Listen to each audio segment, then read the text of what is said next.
Good evening, ladies and gentlemen. Welcome to another edition of the Kirby on Sports podcast.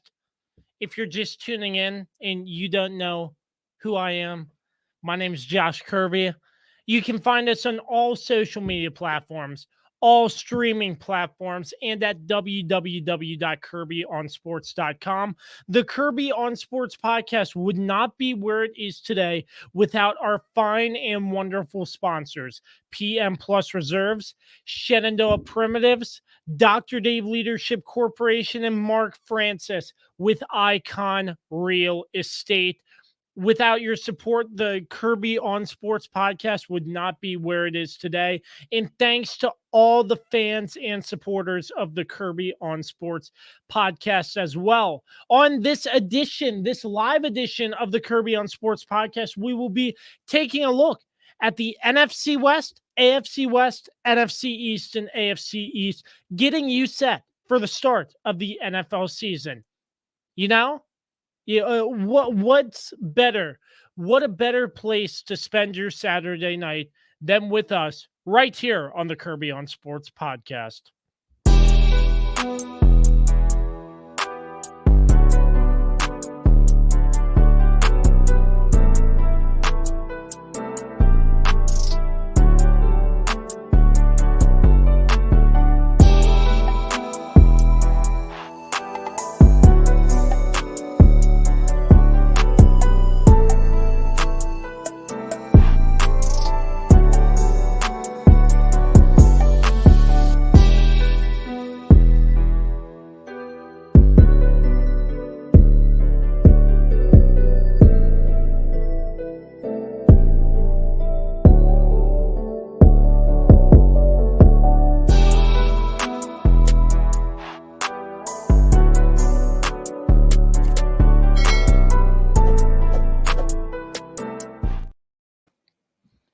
All right. Once again, the Kirby on Sports podcast. We are live on Facebook, YouTube, and Twitter. Your questions, comments, and concerns are welcome here on the Kirby on Sports podcast. So let's bring in the other members of our crew, starting with the weapon, Dan Dembski, my friend. Let's go. How you doing, buddy? It's been quite some time. Hey, doing well, man. Doing well. So happy to be back.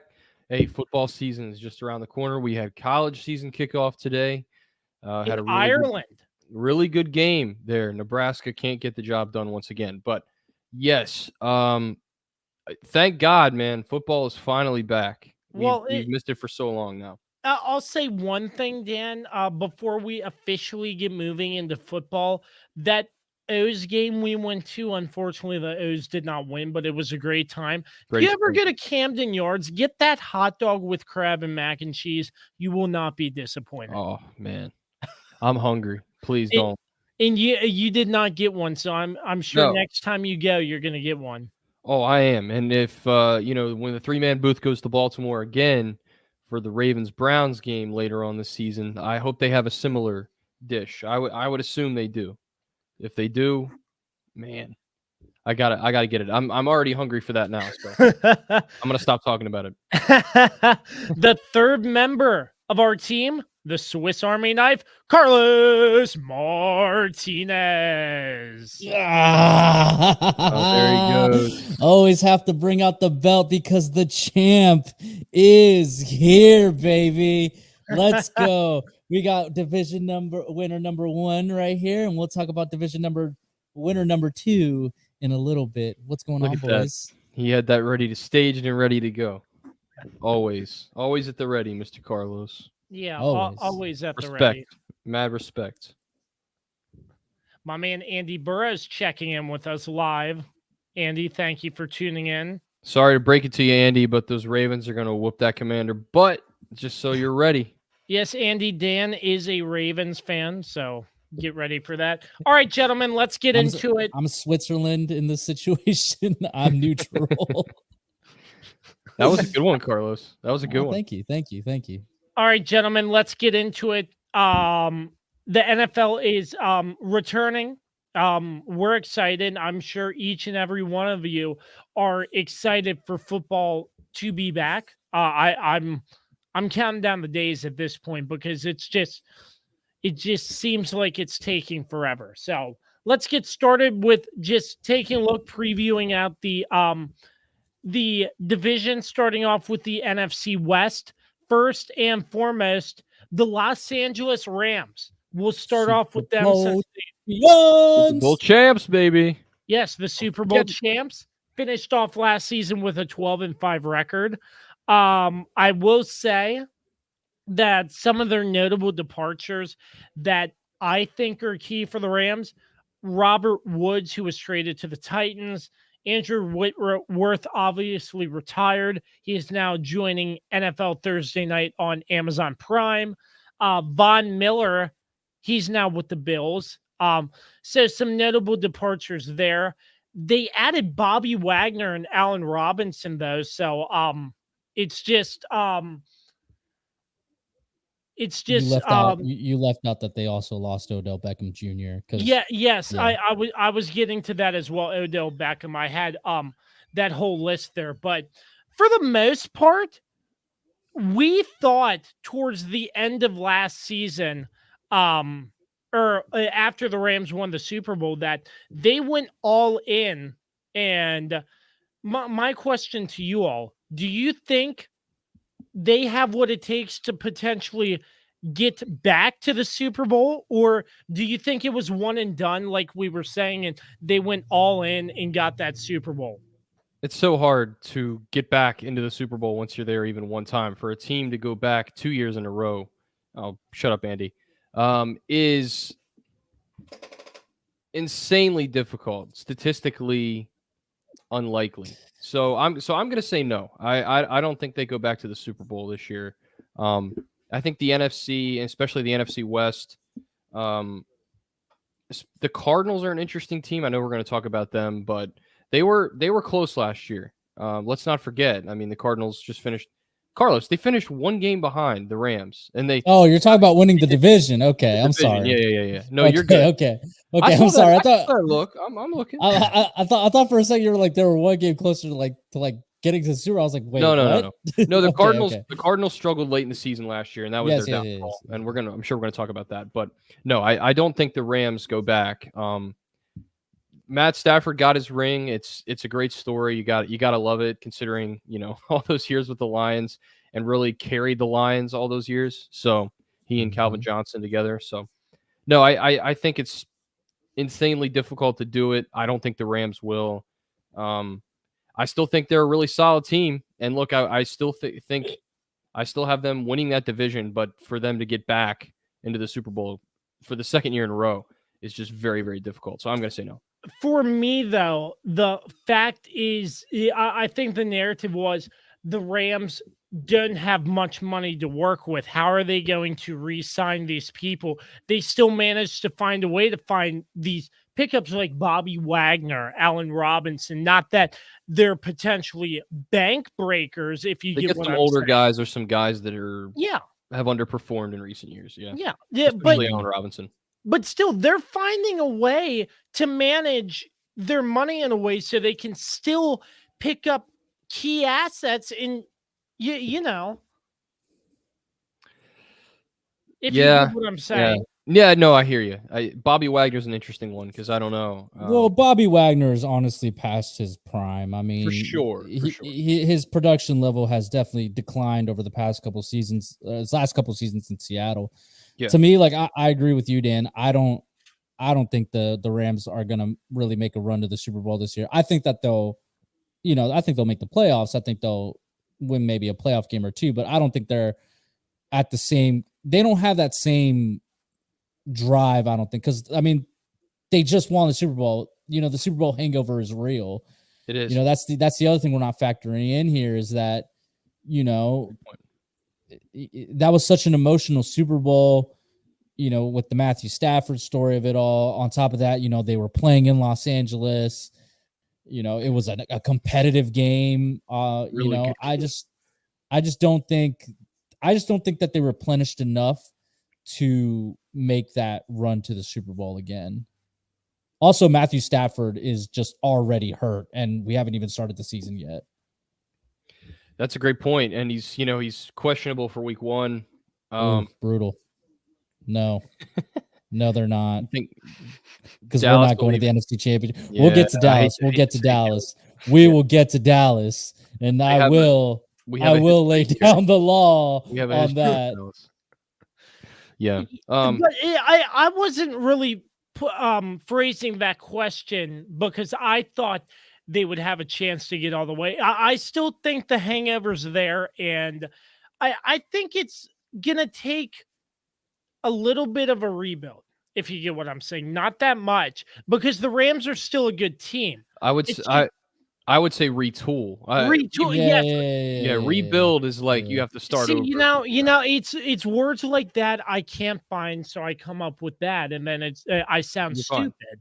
No, you don't. You don't sound stupid. I got you. We got you on here. Yeah. It's Yeah. a team. Got my back team, but Kirby on Sports team. the Rams, anyways, I still think they're front runner to win the division. Yeah. I don't really think anybody in the NFC West could come close. Maybe the Cardinals, the 49ers, I think they might be taking a step back A overall lot in of the questions with the Niners. I disagree with that. I disagree with that one. But Really? continue. Continue.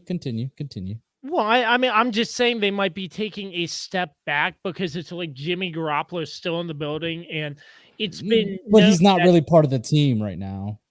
Yeah, Yeah, but I don't And know. they are looking to trade him away. Like he's not in the quarterback meetings. He's not in Mhm. any of that stuff. yeah, I which wouldn't call it a step back. If anything, they're doing a lateral step. But I also, their situation is interesting. I'll say that much. yeah, and the Seattle Seahawks, who just mentioned that Geno Smith will be the starter going into Week 1, facing Russell Wilson in the Denver Broncos. Drew Lock once again cannot They're finishing. live up to the hype.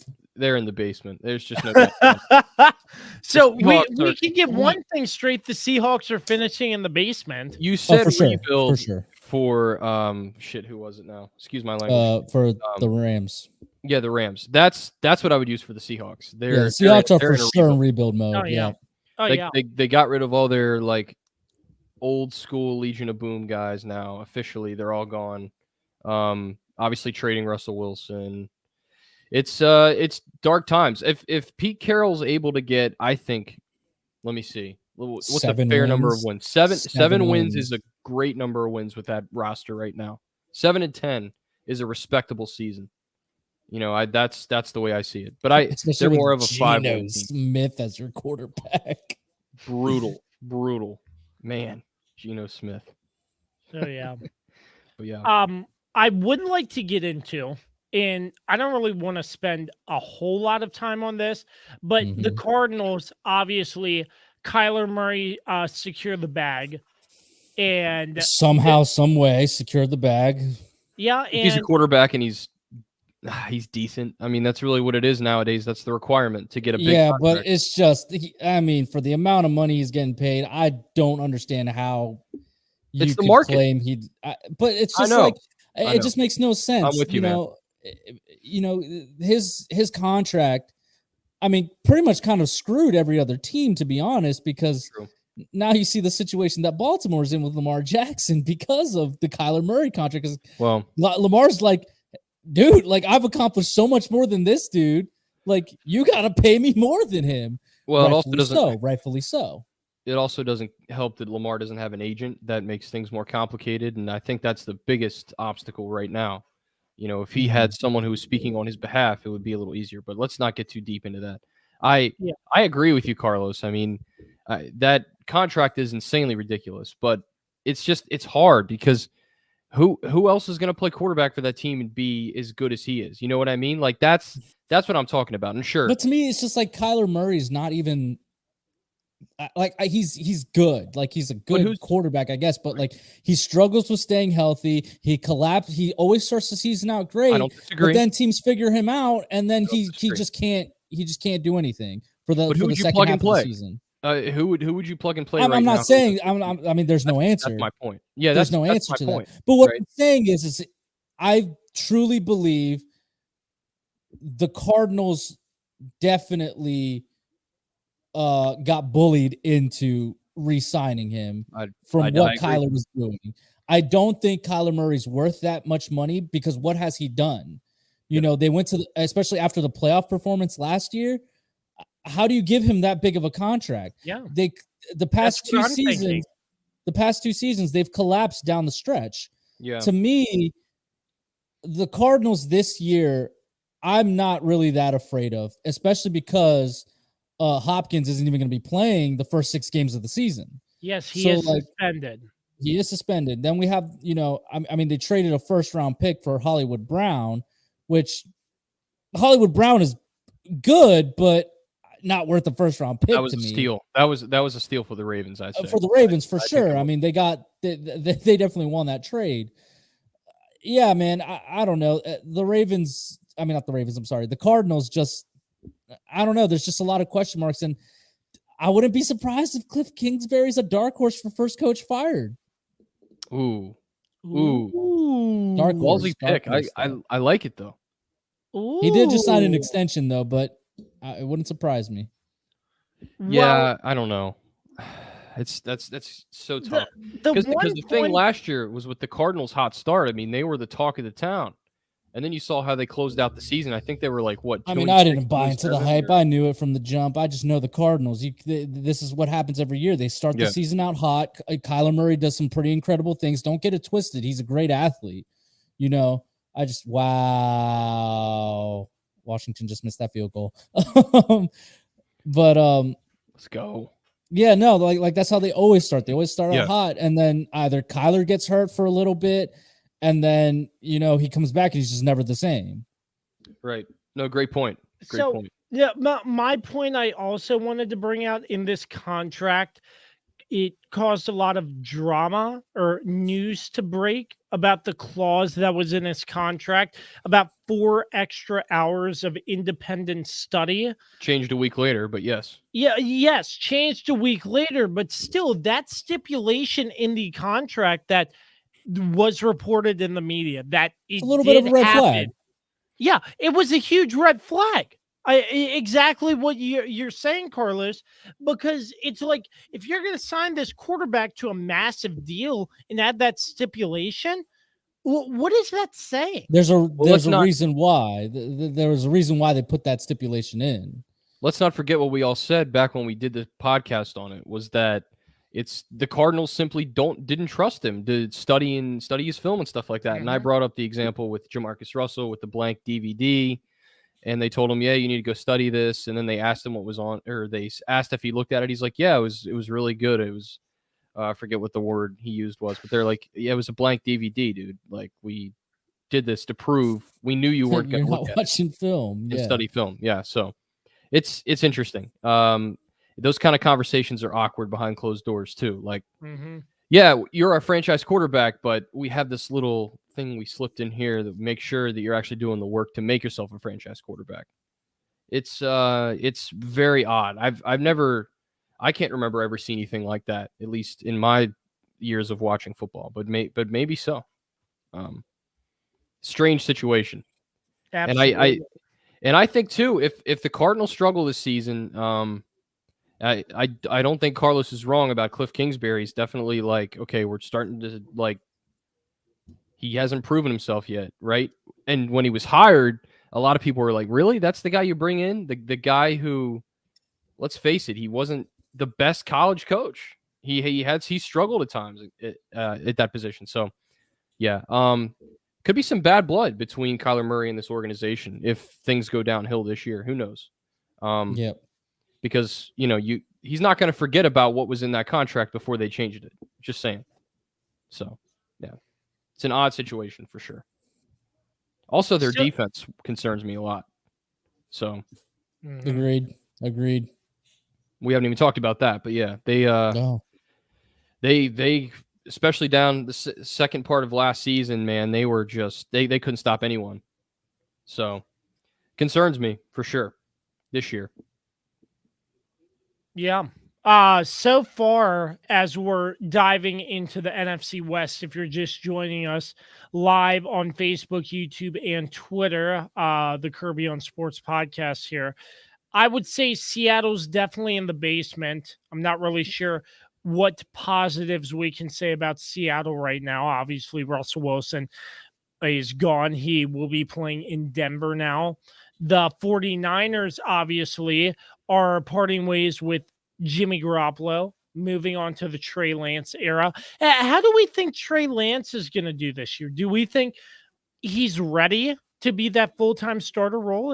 I mean, it's not a question of whether we think he has to be at this point, because Yeah. I mean, if they're willing to move on from Jimmy Garoppolo, who just took them to an NFC Championship game, yeah, like the don't Packers forget on the that. road. Beat the Packers on the road, beat the Cowboys on the road. Yep. You know, like it's not out of the question, you know, that this might be an upgrade, because at least Trey Lance is mobile. He's got a cannon arm. Mhm. You know, it's just a question of, you know, is he ready? You know, but he's got to be, because clearly the 49ers think he is, if they're willing to move on from Jimmy G already. I'll believe it when I see it. I mean, I don't know. And I also don't like a team putting all their chips on a guy we really haven't seen much of in the NFL. So, look, he was great in college. No, go ahead. Yeah, but I mean, I don't know how many times I can like bring it to this guy, you know, because like this guy, it was the same thing. It's not, you know, he didn't have the greatest college career. You know, he didn't come from the biggest college, school or anything like that. He was just a guy with raw potential. And I guess like the question is I don't know if I don't want to compare Trey Lance to Patrick Mahomes. That's just not, you know, I mean, there's Sensible. Patrick Mahomes was that Patrick Mahomes was just, you know, that was an anomaly. Like he was put in the perfect situation. But I mean, you got to think, if the 49ers staff is a pretty competent staff for the most part. So you got to think that if they're ready to move on, it's because they think that Trey Lance is ready to take that step. Well, and the biggest thing with Garoppolo is the guy can't stay healthy consistently, and you know that's the biggest thing. And you mentioned the mobility. I mean, I don't know how many of Garoppolo's. I mean, this is probably some weird AWS stat somewhere that says, you know, he got injured in the pocket or whatever the case is. But I'm sure, you know, when you have a more mobile quarterback, you have a good chance of getting hit more, but you can get outside of the pocket at least and try to avoid the big hit, which I think Jimmy Garoppolo had a hard time doing. So, yeah, absolutely. I just don't know. I think the 49ers to me are the biggest question mark for me this season. I just don't know. They're one of the most intriguing teams as well, because we know, like, you know, Trey Lance can ball. We've seen it before. We haven't seen it at this level, and it's a different game. It's a much different game. So, it's either going to go very wrong, or it's going to be good enough to put the 49ers in contention. I really think those are the only two possibilities in my mind. Because he's going to make mistakes. You know, of course. He's basically a rookie, even though he's not. So, he's a red shirt rookie. That's it. That's perfect. So, yeah, it's going to be an interesting time. But the 49ers are a pretty solid team, and like Carlos had a great point with their coaching staff. They know how to get the job done. Yeah. I mean, just watch them in Lambeau last year in the postseason. I mean, it wasn't the best game. It wasn't the most high scoring game, but also their defense is pretty solid.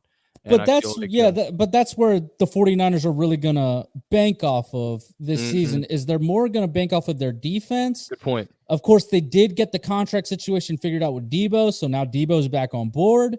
It's a good one. And really, I think they're going to really try to protect Trey Lance behind that great offense. I mean, they have, what's his name? Trent Williams, former Washington player who, of course, bounced. You know, they have, you know, he's one of the best offensive linemen, you know, in the game. So, like, they're gonna they're gonna try to protect and try to minimize Trey Lance's weaknesses as much as possible, and they're gonna probably use the running game a lot more this year, which will be interesting too. You know, they got you know, Elijah Mitchell's their number one back right now. So, well, that's interesting to say the least. But yeah, you're definitely right, Carlos. They're not. it's not just put in the hands of Trey Lance and there's no one else around him, which I think is a great way to start is not a great way to start your career.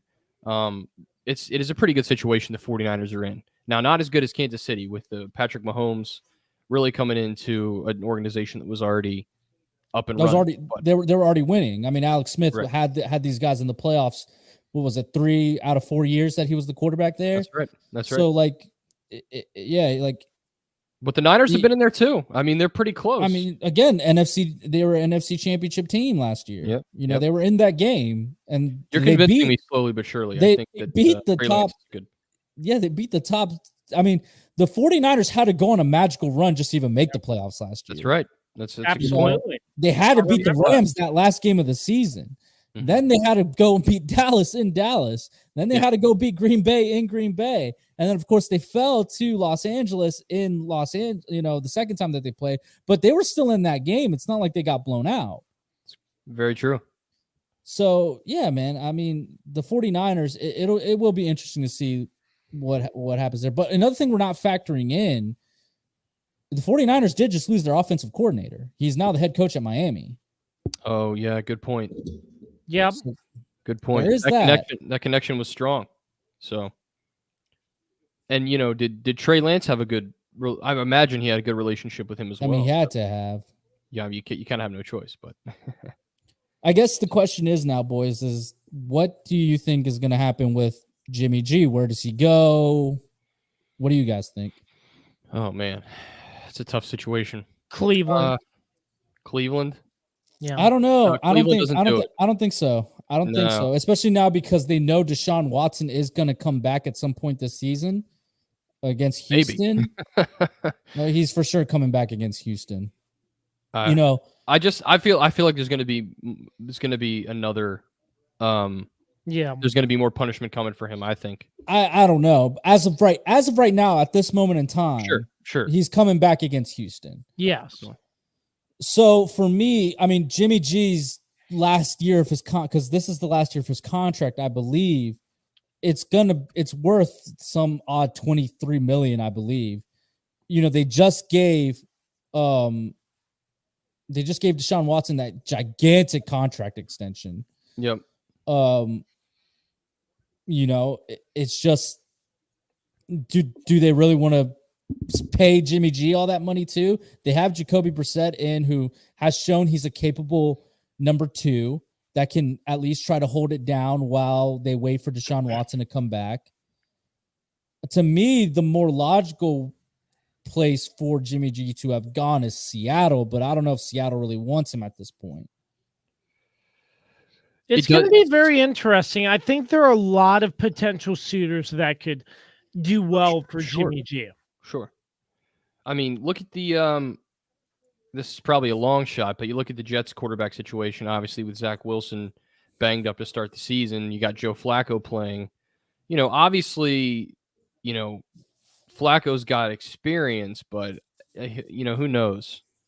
That's a long shot, I think, for Jimmy G to go to the Jets. But Carlos is right. I mean, Seattle is the ideal team for him to go to.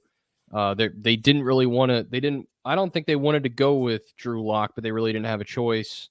And kind of surprised Seattle hasn't made a move to try to get him, but who knows? I really don't know where else he could plug and play right now. I'd have to really think about that one, but Seattle to me definitely makes the most sense.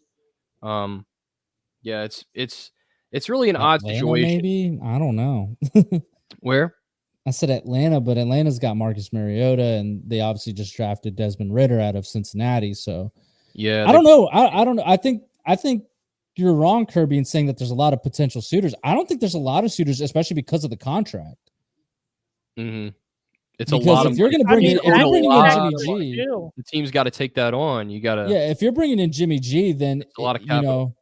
Yeah, you're bringing him in to be your starter. You're not bringing him in to be a backup. I forgot about his contract situation. I think that might yeah, you're right. I think it might cause because if teams take that on, the amount of money it is, they might not want to do that. So you have that in his history of injuries. Yeah. That's why teams are gonna be hesitant right now. It's also odd the way the 49ers handled it because they announced it like 2 months ago. Or maybe it wasn't that long ago. I'm being embellishing a little bit, but it was a while back. Actually, I mean, it might have been 2 months ago now. Yeah, it was really it was a might have been 2 while months ago. back when they said that they were. It was the beginning of training camp, so yeah, it would have been 2 months ago because we're at the Yeah. end of August, which is a weird time to do it. If I was, this would be about the time I'd be announcing it normally, and I think most teams would. You do it while you're still in the preseason, but when you finished your analysis or whatever for training camp in the preseason. So it's man, it's a weird situation. I really don't know what's going to happen. But that's one of the biggest headlines as far as like what quarterbacks are out there, because there's really not any other ones that really stick out to me rather than Garoppolo. So wherever he ends up, storylines are sure to follow. We know that much. So that's the NFC West. It's safe to say the Seattle Seahawks will be at the bottom. Boys, do we Yes. think Los Angeles will be at the top? I think so. I think they're going to ultimately end up winning the division.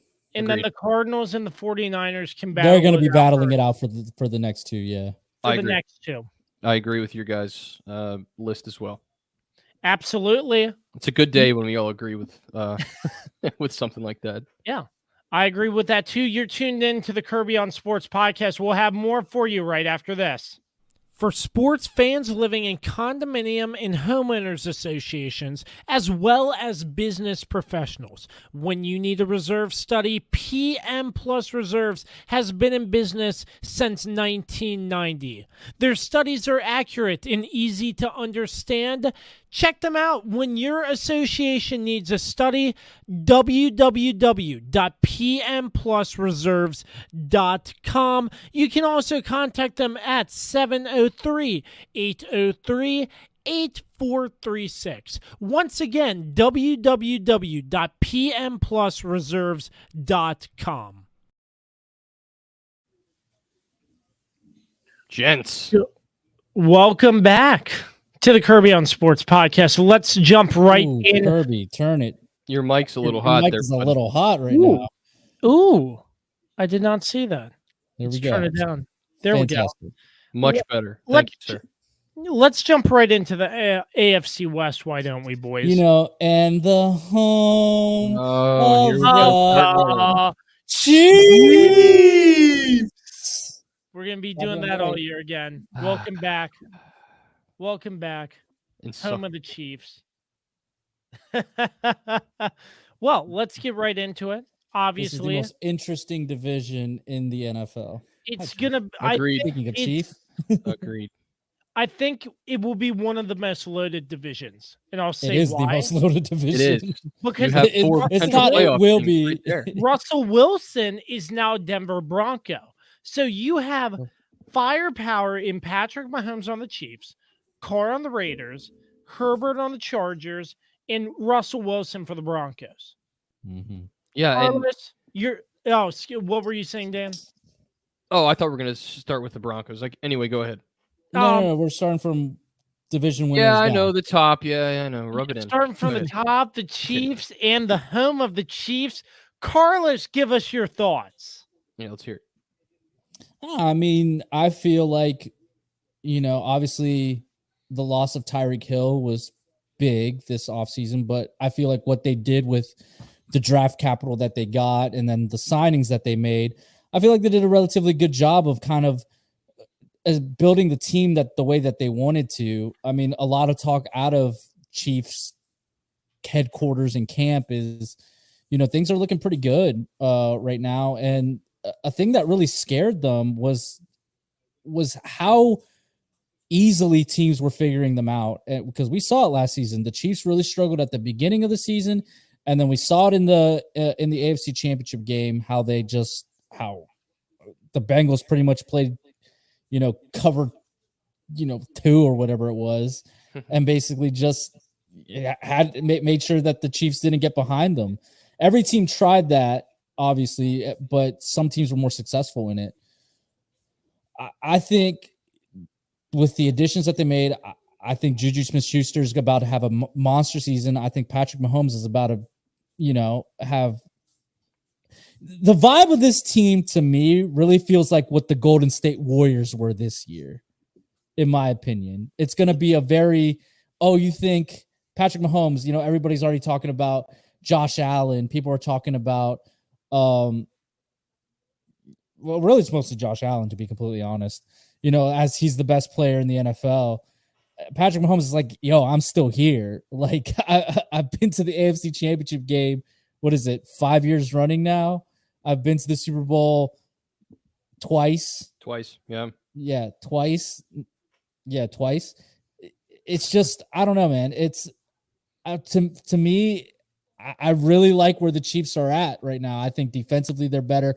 I think that they're trying to establish more of a running game this year too. I think that they've done a great job of getting wide receivers that, can block. I feel like they're the people that they drafted, Sky Moore, of course, signing, what's his name? Valquez Stanley, whatever, the guy from Green Bay. Valdez Scantling. That's what it is.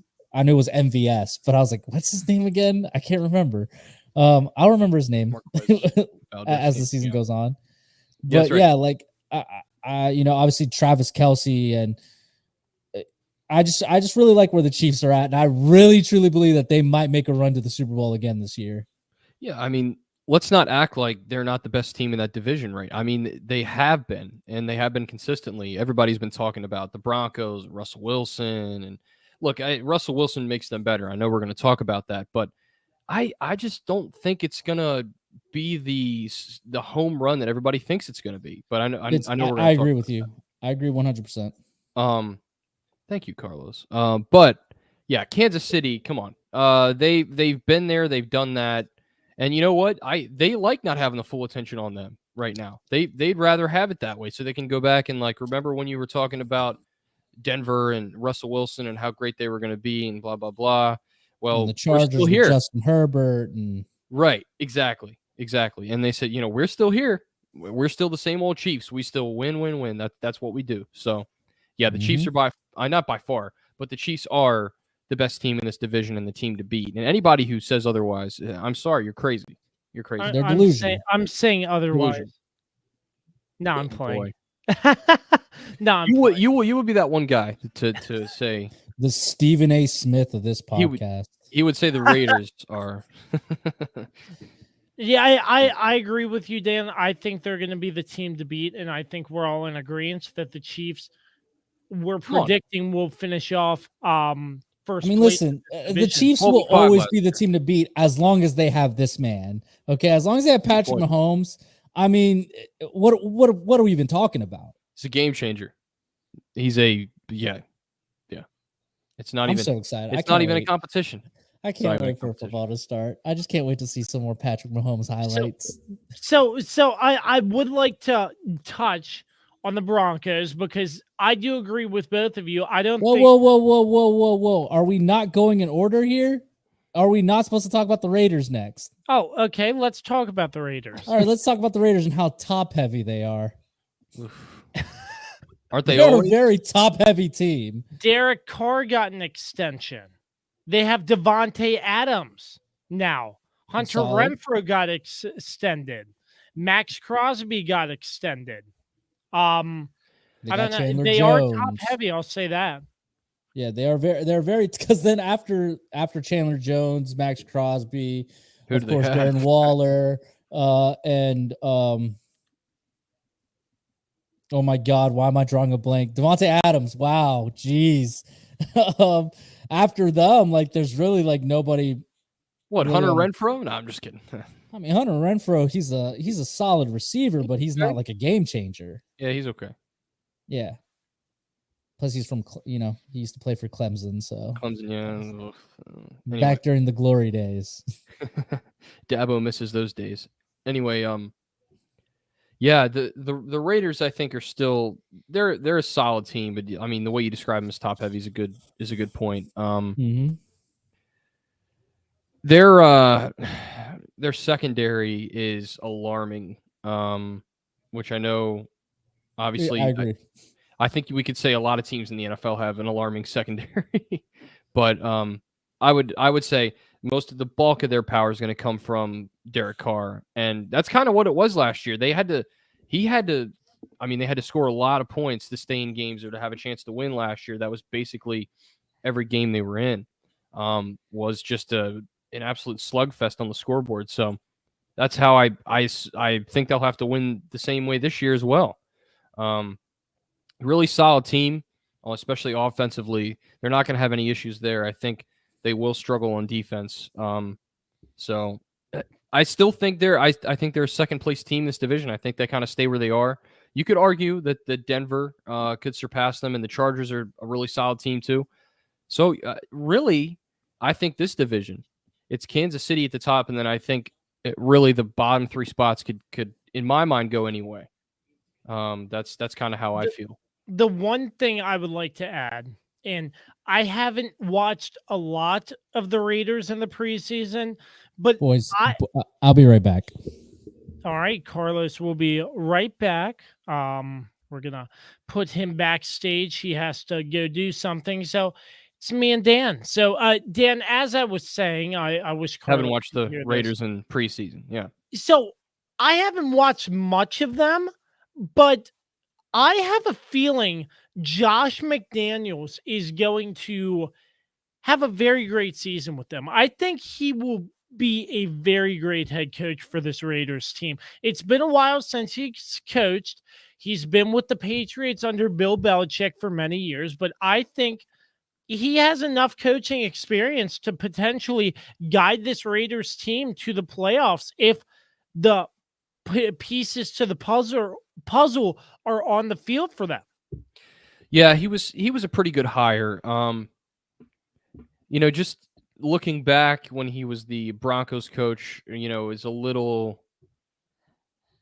I mean, they had a playoff team and they had some success while he was there. So I think he comes into an even better situation here in Vegas. God, I almost said Oakland. I was thinking about saying Oakland. It's still weird. It's still weird that they're in Vegas. But yeah, I know. Anyway, and it's been like 2 or 3 years. It's been 2 years now since they've been out there. But yeah, like I said, they're just really solid offensively, and I think that suits Josh McDaniels really well. And learning for years and years in that Belichick system. I'm back. Look, there he's back. Look at that. I think they'll be a really solid team, and I do think McDaniels was the right move. There were some head coaching moves I was surprised by. That was not one of them. I mean, you get a guy who's been doing it for a long time. He's had head coaching experience before. Like I said, didn't go great. Wasn't the best head coach in Denver, but I think he comes into a really, really good situation here, and really his biggest project is going to be that defense.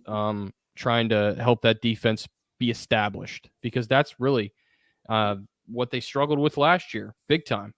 Let me see if I can find the numbers ranking wise for them last year. They were 14th overall last year defensively, if you just look at the stats, which isn't terrible. But I mean, they gave up a lot of points late in the season and stuff like that. So I think they're a pretty solid team, and I do think they are a playoff team. I think we're going to see 2 come out of this division. It's rare, but maybe 3. It just depends. I think there might be a conversation that this might be the first time we see 4 teams come out of this division. Man, can you imagine? This might be the division. That would be. It's feasible. No, like it's definitely possible, but they're all playoff caliber teams now. Yeah, for sure. Yeah, for sure. But you never know. Injuries. It's possible. Stuff like that. I will say Weird that stuff happens. That's a good. Sure. That's a really good hot take. I like it though. I do. Yeah, because I think it's feasible. I really do. Yeah, 100%. It's 100% possible that this could definitely be if there was ever a division that was ever going to do this, have all 4 teams go to the playoffs. It's the AFC West this year, just because of how loaded it is. It is absolutely stacked, and obviously we're going to get to the wow. Oh, let's go. And the streak continues. Okay, well, That we're all Washington watching the Commanders. Commanders Ravens preseason game.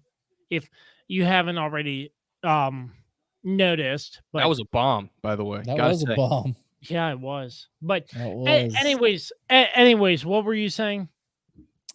I might have lost my train of thought just now. Just no, I mean, yeah. But If you there were was saying ever, that you were talking about the AFC West and how we could if feed there was Four ever a teams year, out of the Four division playoffs. going to the yeah, playoffs. yeah. We'll get to the Broncos in a little bit and how they may be the one team where I'm just like, maybe not. But also See the them not Chargers, get spot, the Chargers are very possible that they could not also. But that's just Yeah. it. Just depends on their luck because obviously they've had such bad luck They've the had past a lot of close few losses. seasons. Yep. And a It's lot killer. of really dumb coaching decisions. Yeah, where they could have been in the playoff in the playoffs. Yeah. Yeah. Man, Yeah. I just now remembered that. That unlocked that memory for me. That was wow, what a weird ending to a game that was. You and me stayed up to watch it. Kirby over here fell asleep. Yeah. Oh yeah, What a hell of a remember game. that. I remember that the last game of the season tied and both of them get in, but the Raiders won. And they almost tied. Brandon Staley had to get a He had to get a little cocky about it. Yep. If he had just stayed humble, they would have both been in the playoffs. Yeah. Insane. I mean, just tie the game but who was the team that was going to be left out? Do you guys remember?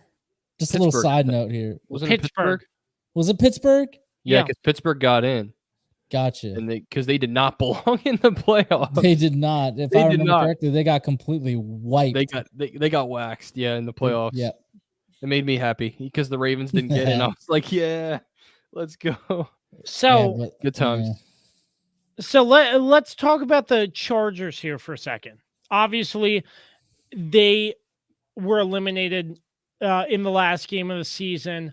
Obviously, the tie could have sent the Raiders and the Chargers in, but the Raiders ended up winning. Mm-hmm. What do we think about the Chargers this year? I think it's possible we could. Well, I mean, obviously, it's possible that all four of these teams can make it to the playoffs. But do you think Justin Herbert has the firepower to continue? Oh yeah, no, 100%. I think Justin Herbert's a great quarterback. I think he's one. I mean, there's no doubt in my mind that Justin Herbert has the tools to do it.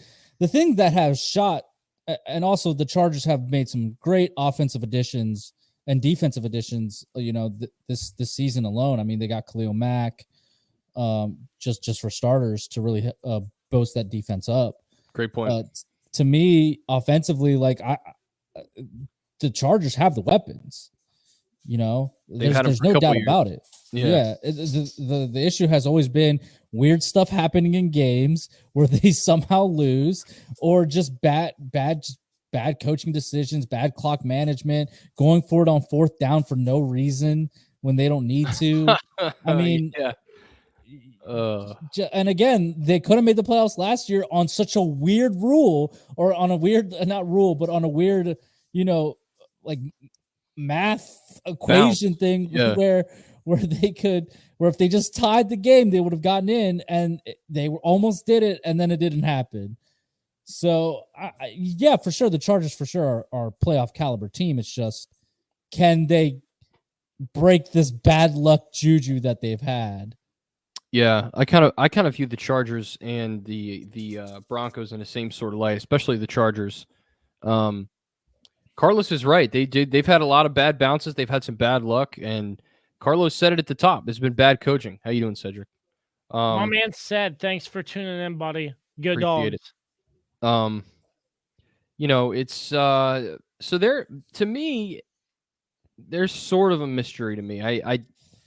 Because I don't know. I could see them making the playoffs, but I could also see them crumble down the stretch and lose some close games, because that's basically what it's been. They've had just about every game come down to the end.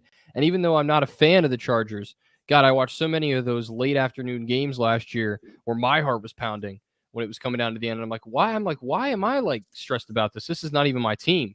It's just one of those things, man. But the Chargers, yeah, they're They're definitely a solid team, and Carlos is right. They have weapons, and they've had weapons for a couple years. We know what they have. Defensively, they're they're not solid on the defensive side of the Oh, ball. stop. Okay, who do they have? Tell me. Oh, wait. Tell no, me. I'm not talking about. I'm talking about the comment. I'm talking about the comment. I'm sorry. I'm sorry. I was looking up, not down. Yeah, get out of here with the flag. No, I have no problem with the Eagles. I know My man you do. Felice, Both you guys do. appreciate That's you. fair.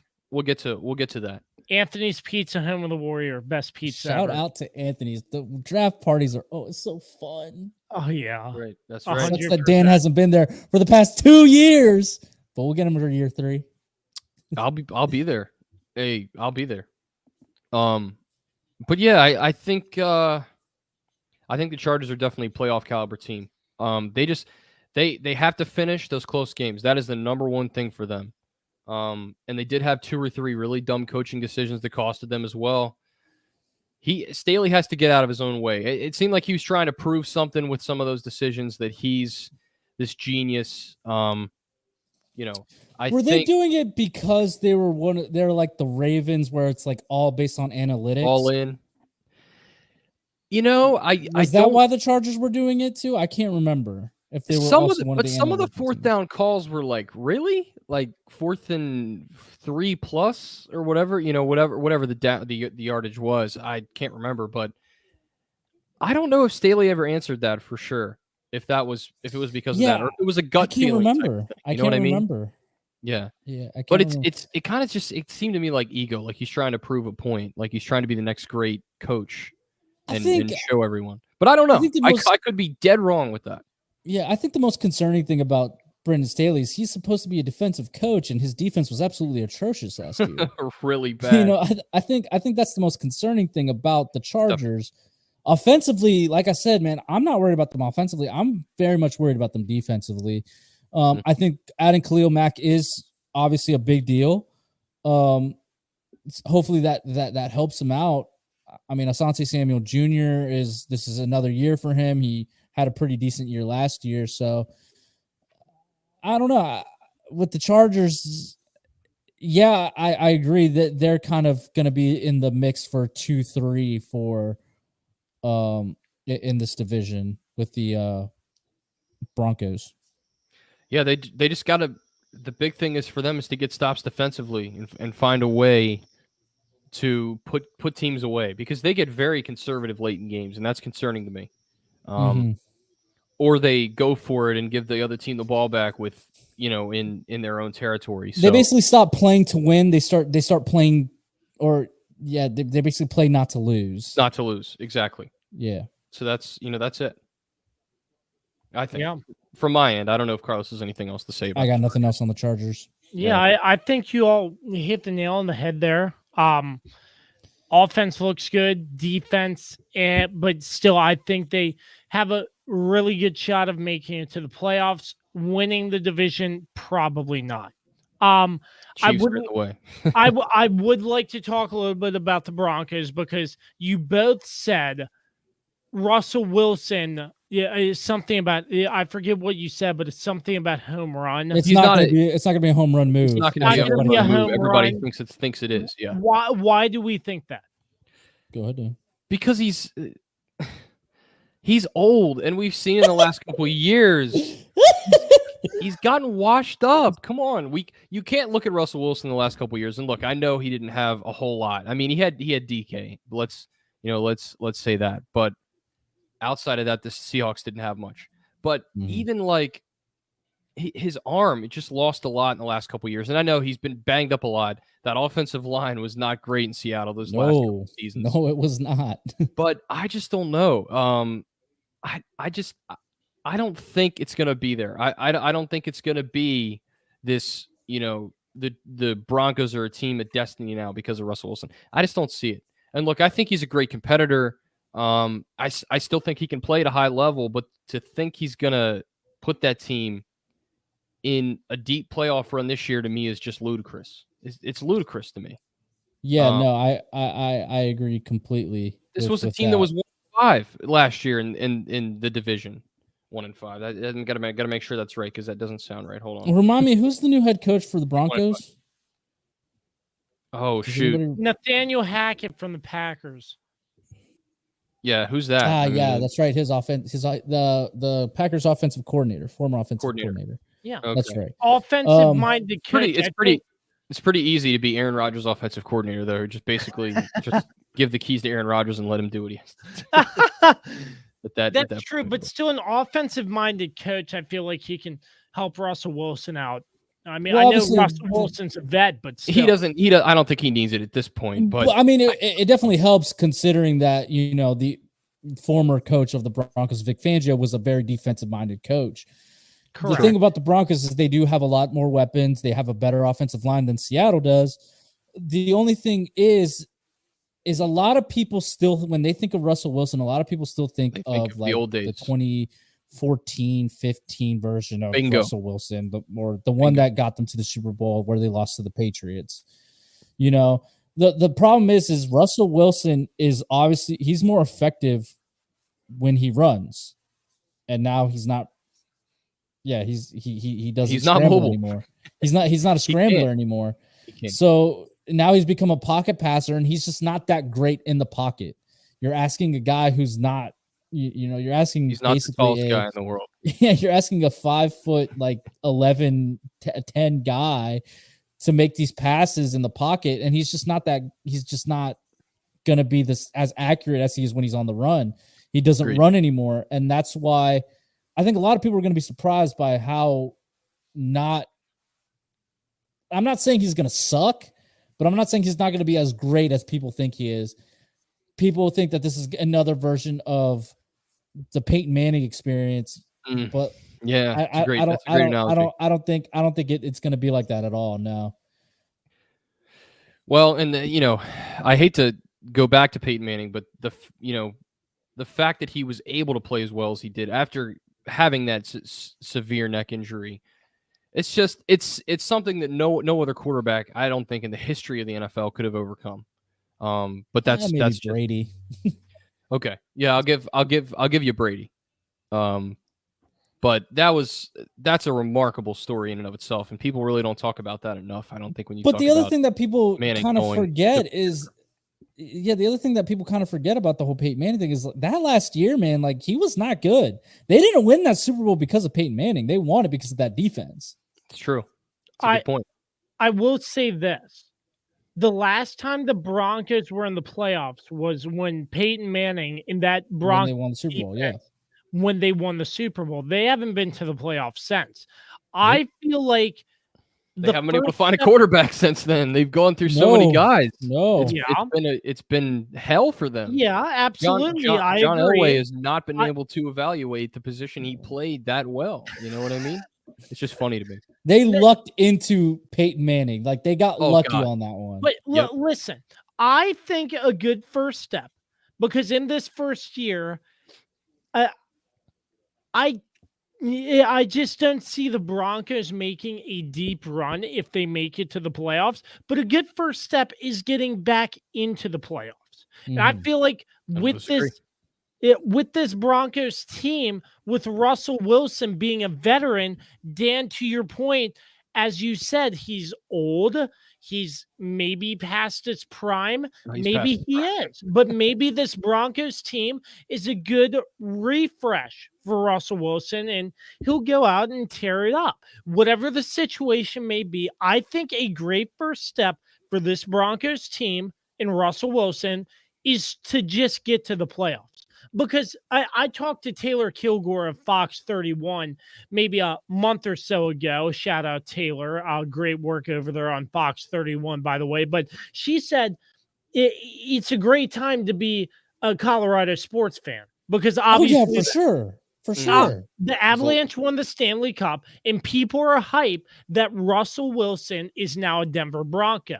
So Denver is waiting to be a football town again. They are a football town. They're waiting. This is one step closer with Russell Wilson. Will it work out? We have yet to see. But a good first step, like I just said, is making it to the playoffs. Well, that's a good first step for everyone.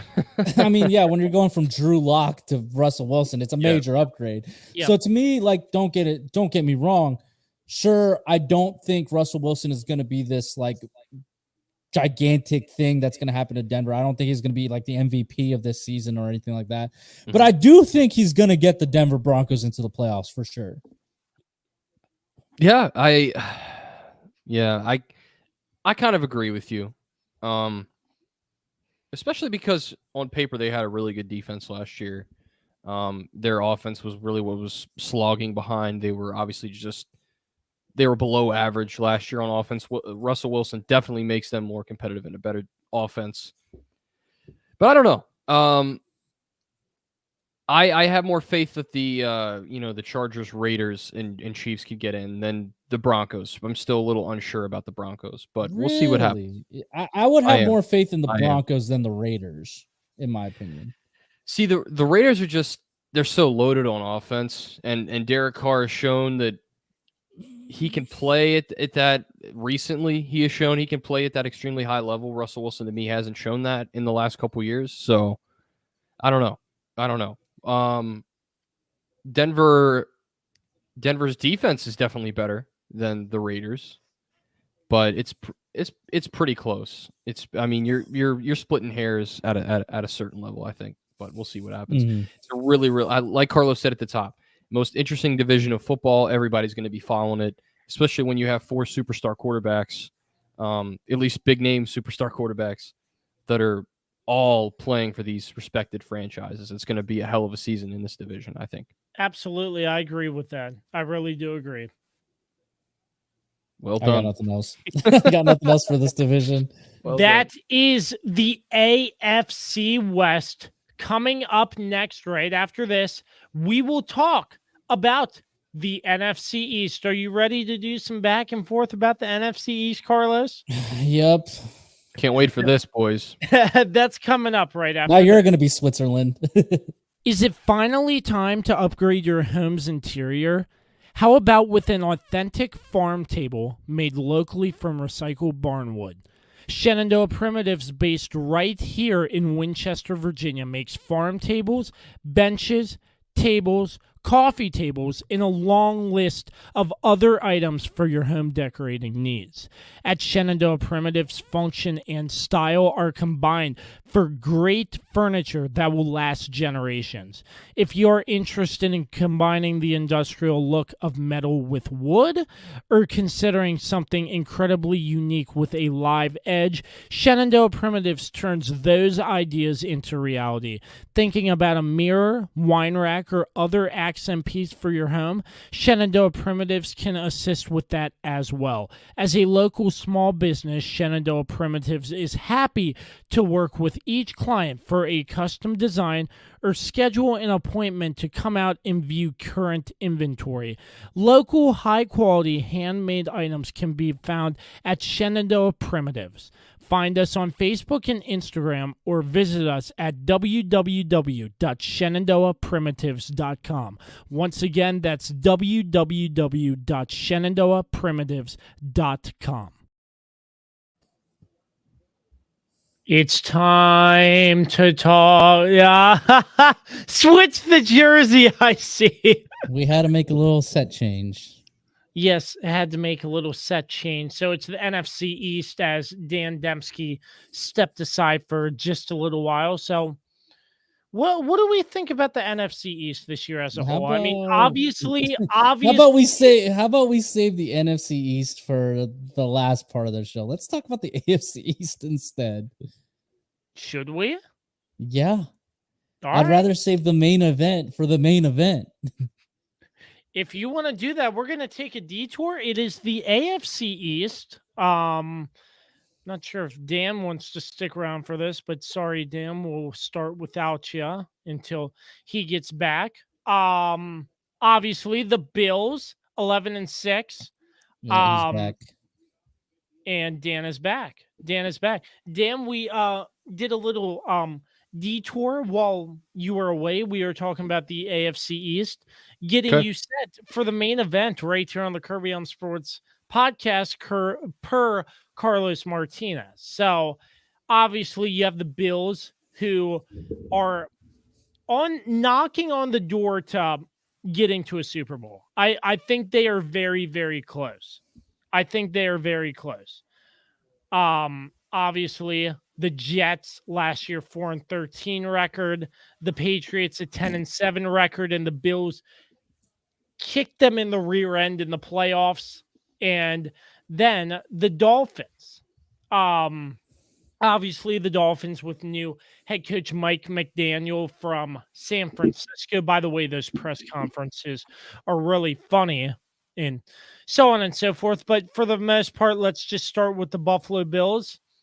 I think another year of firepower, high-powered offense. Von Miller on defense for the Bills. I think the offense and defense, they're going to be the most complete football team in this division. Yeah, in my opinion, this has to be the year for the Bills. I mean, they have waited and waited to get to this moment. They even got better in the offseason. I mean, they were already a top 5 offense and defense last year in the National Football League. And that they played an unbelievable game in the playoffs, one of the most insane playoff games. Which we did a live stream too, and it was freaking epic. It was freaking epic. Carlos really loved it. There's no doubt about that. So that was one of the best playoff games I've ever seen. So they suffered a big heartbreak from that game because they had it right there. They just couldn't play defense for 13 seconds. 13 seconds. They just had to find a way to stop them for 13 seconds. Crazy. Just a crazy way to lose that game. So this has to be it for me. I mean for Buffalo. They've got to do it this season, and I think this is the best chance they've had that I can remember a team being as loaded as they are. I mean, you could go back and look at maybe the Patriots of the mid 2000s and say that they were pretty loaded. Buffalo to me is as loaded as they were, if not more loaded, and poised to go on a Super Bowl run. So I hate to say Super Bowl or bust for me for them this season because I think that's a little much, but I don't know. It has to be now. It has to be now. They have to at least get there. I think if they make the Super Bowl, I think they're a favorite. Whoever they go up against, because I really don't think there's another team in this league, especially on the NFC side, who can match them. That's just how I feel. I mean, the Chiefs. Well, yeah, I'm talking more about the NFC side. You know what I mean? No, but what's up? If we get another rematch this year in the AFC title game, man, what a hell of a game. I think the key thing for Buffalo is they have to get home field advantage because clearly you don't want to go to Kansas City. I mean, I guess the interesting thing about it was that they did play Kansas City earlier in the season and they completely dominated Kansas City. And then going into the playoffs, it was Buffalo had all the momentum going on their side. They had the story behind them that, they lost the year before in the AFC Championship game. And, Stephon Diggs, staying out there and watching the Chiefs celebrate and being like, oh, no, that's going to be us next year. And they get the rematch in the playoffs, and then they're 13 seconds away from, winning that game. And Patrick Mahomes does what Patrick Mahomes does, gets them down. Crazy game. It's a field goal range. They tied the game. They go into overtime. Yeah. We all knew whoever wins the coin toss wins the is game. Probably going to win this game. That's the what it was. Chiefs win it. Now the overtime rules have changed because of that. In the playoffs, though, right? In the playoffs. Which is a good thing. I think that needed to happen in the playoffs. For that game, I mean, if you're using that game in particular, for sure, yeah. For that game in particular, whoever won the coin toss the game was over. Yeah. Yeah, but also Kansas City had been in that position too when they lost to the Patriots, and they lost in the AFC Championship game. Patrick Mahomes' first year, and Patrick Mahomes never got to see the field because Tom Brady went down and scored. The Patriots get the benefit of the doubt. You know this. You're right.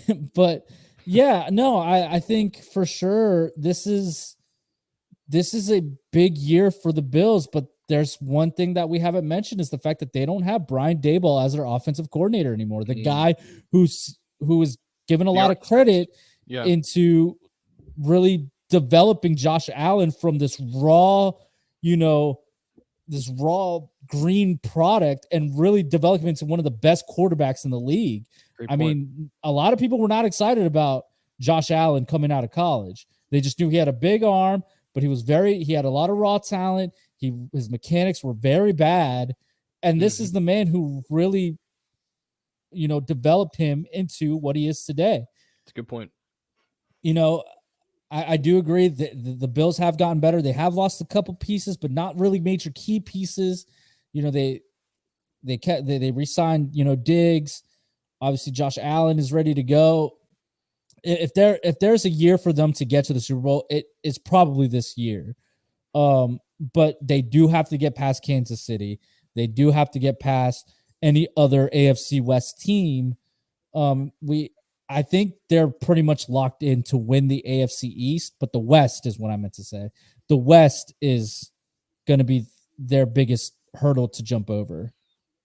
As with any team in the AFC. Yeah. Agreed. All right.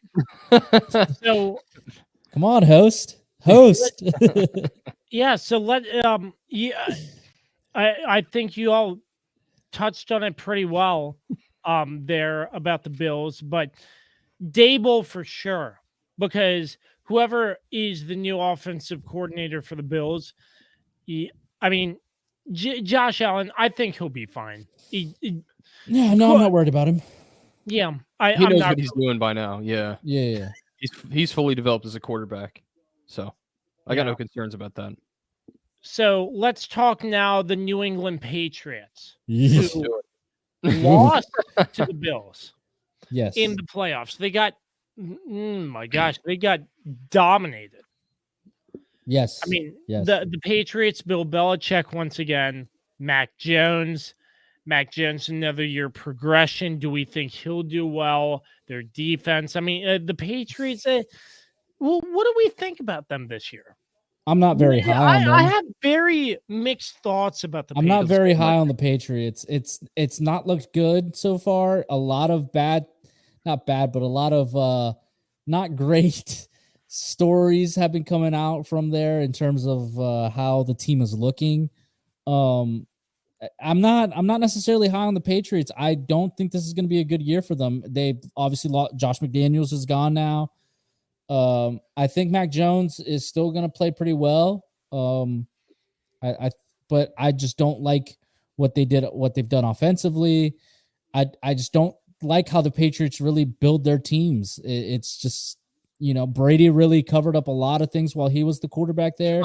Yeah, big time. But like Mac Jones isn't Tom Brady, and I don't know if you can keep doing the same philosophy of not really giving Mac Jones much to work with. Yeah, you basically said it. They don't have much of anything around him. What is Hunter Henry their best receiver right now, the tight end? I don't know. You can make an argument that that's the best that's around him. I guess Devontae Parker is probably is probably better than Hunter Henry, but really there's not much else on this team. I actually forgot Devontae Parker was on this team. Yeah. I think they're a 500 football team. I think they're an 8-9 to 9-8 team. That's just kind of how I see the Patriots. And I tend to start thinking about Bill Belichick's future if they are indeed especially if they're below. Obviously in the new 17 game season you can't go 500. But if they have a losing record, like is Belichick? I don't know. Does he make a decision on his future? You know what I mean? But could be interesting. But if there's anybody who could take a team to the playoffs, it's Bill Belichick. It's coaching. But he couldn't do it last year, so I think. No, go ahead. They got smoked by the Bills, yes, but Bill Belichick, arguably one of the greatest head coaches in this era. But what does he have? That's my point. Like the other thing is a lot of the times that he went to the playoffs with a team that had nothing, he had Tom Brady. So like he doesn't have Tom Brady. Mac Jones is not Tom Brady. It was Brady and Edelman or Brady and whoever. Brady and Hogan. just people that that came out of nowhere. Wes Welker came out of nowhere.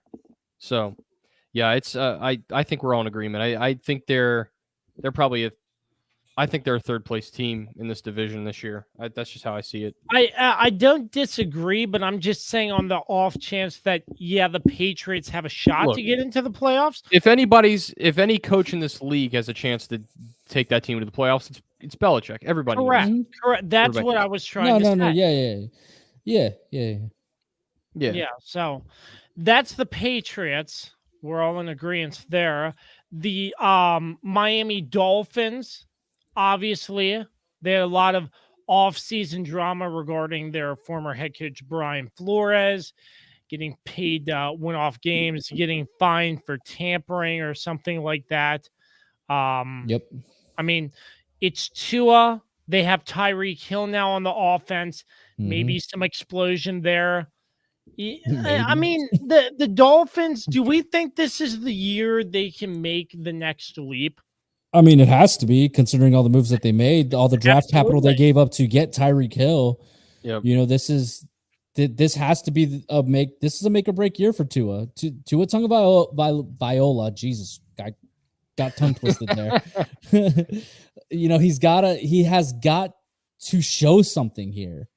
You know, he's supposed to be the quarterback of the future. He's got to make believers out of people, because a lot of people are doubting him. A lot of people don't know if this Tyreek Hill experiment's going to work, because they don't trust his deep ball. You know, the other thing is Tua is very injury prone. He struggles to stay healthy. Yeah. Well said. I think it's a prove it year for Tua. That's basically that's the headline for the Dolphins. And, you know, they were the 25th overall last year in total offense. Just got to see something. But I do believe they're going to be better this year. It really all comes down to Tua, and I think both of you have already said that, especially you, Carlos. I mean, it's a make or break season for Tua, and they've, like you said, they've spent so much time and money trying to get this team right. It's time. It's time. This is the season. Firing Brian Flores and bringing in what was his name again? Mike McDaniel. Yeah, Mike McDaniel. Bringing him in. He's a good coach. I think. I like that move. I think he's a good coach as well. He has a good personality. I'll say that. Yeah, he's pretty entertaining.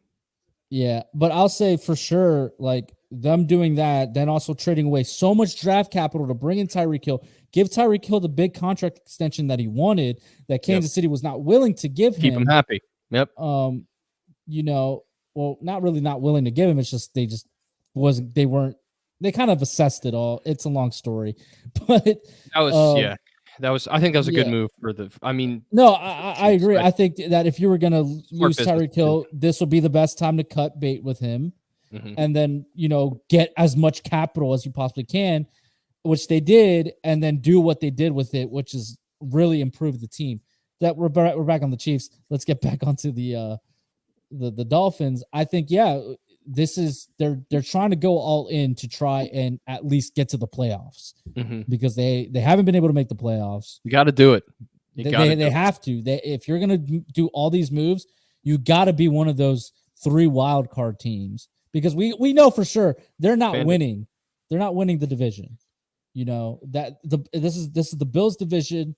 There's only an off chance that, let's say, the Bills like struggle for some reason and the Dolphins completely go off, right? That's the only way you could see them winning the division, but it's highly unlikely. So yeah, their goal right now is they just gotta make the playoffs. That's it. That's the bottom line. I don't have anything else to say. The bottom line there, they just gotta win. They gotta make it to the playoffs. That's it. Prove it or lose it. Do we really got to talk about the Jets? I have a hot take here. So we do have to talk about the Jets. Okay. Let me just say Joe Flacco. That's all. That's all I got to say. I have one hot take. Joe Flacco starting. Joe Flacco starting. Elite. Week 1 against the Ravens. Yeah. The Jets will beat the Ravens. Oh, come on. Stop. Stop the cap. Flacco. Stop the cap right now. Just stop. If that happens, the Jets are going to give him a lifetime Josh contract. Stephen A. Kirby over here. Hey, it's on the How record. in what It's world? on the record. No. It is on the record. Stop. I'm trying It to is save on you the- from this. No, I'm saving you from this Save him. embarrassment. Kirby, Please.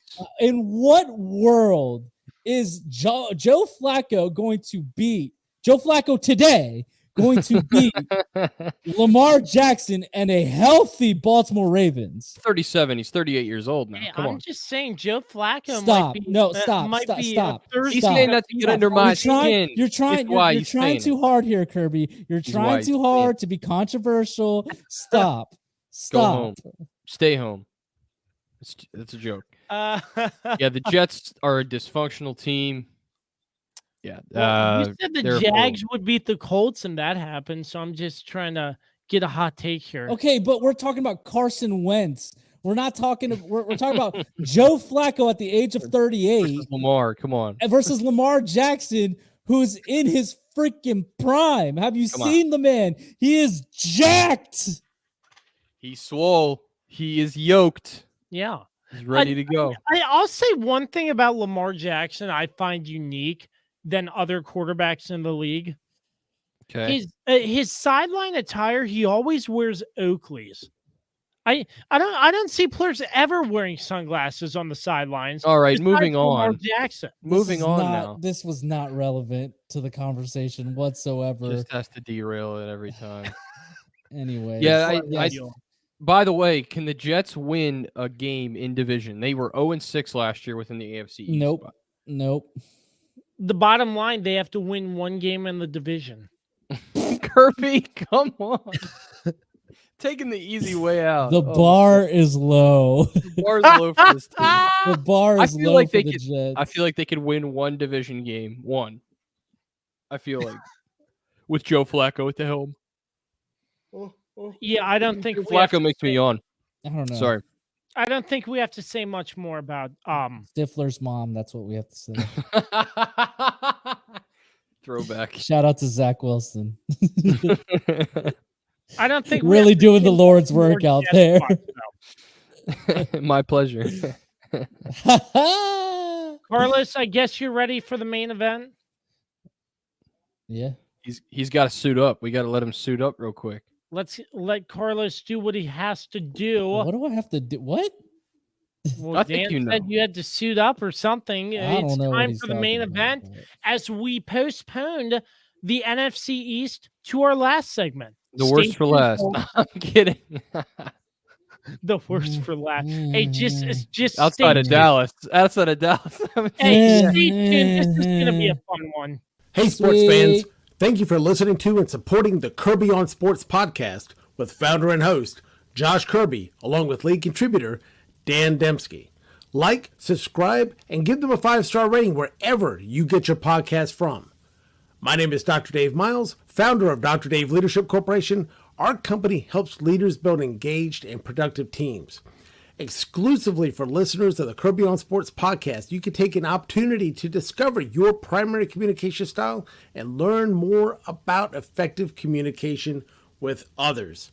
Text Kirby to 757-903-0743 for your free copy of the Working From Home Communication Assessment, where you'll learn your primary communication style, how to better communicate with others not like you, and tips on working remotely based on your personal communication style. 10 minutes, tons of resources. Learn about yourself and your team. Again, text Kirby to 757-903-0743 for your free assessment report today. I'm Dr. Dave Miles, founder of Dr. Dave Leadership Corporation, where we help you and your team be more engaged and productive by understanding each other better. Hey there, this is Mark Francis of Icon Real Estate. If you have any real estate needs in the Winchester surrounding area, including West Virginia, give me a call. I've got extensive experience, been in the business for almost 20 years, and would love to help you out. Track me down at Icon Real Estate, iconsells.com, or even give me a call, 540-247-1527. Again, Icon Sells, ICONSELLS.com, and I would love to chat with you and help you out. Give me a call. Breaking news out of the Buffalo Bills camp. The Bills have released Matt Ariza. Yeah, the rookie punter, of course, who has been accused of some heinous accusations, crimes. Yes, he who was it? Who Turn your mic down, Josh. Turn your It's mic coming down out again, man. Jeez, this is twice. What are Who you was- doing during the break? Nothing. Cranks it. Nothing. I don't know what it is. It's still a little hot. Back a little more. How? I'm all the way back here. Still? Go further. Go further. down. Go my. further back. Oh, my. How am I sounding now? That's better. No, you're fine. You're fine. Okay. That's good now. What about now?